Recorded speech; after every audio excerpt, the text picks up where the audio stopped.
Today we're diving into the world of satellite TV and showing you how to connect your Dish TV receiver to your Omni TV. Whether you're a new subscriber or just looking to streamline your setup, I've got you covered. So let's dive into this.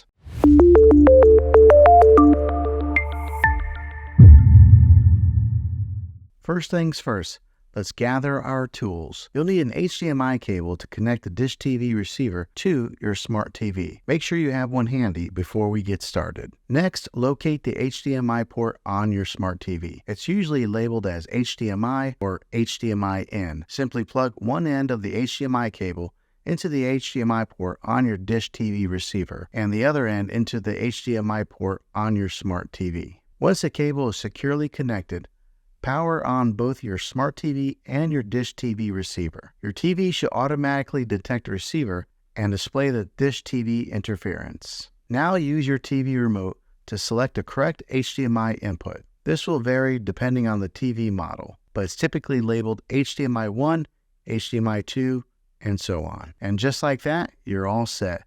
You've successfully connected your Dish TV receiver to your smart TV, giving you access to a world of entertainment at your fingertips. If this video was helpful, go ahead and click a thumbs up on it. Go ahead and subscribe to my channel. I make tech videos all the time, and I'd love to have you back in the next one. Take care.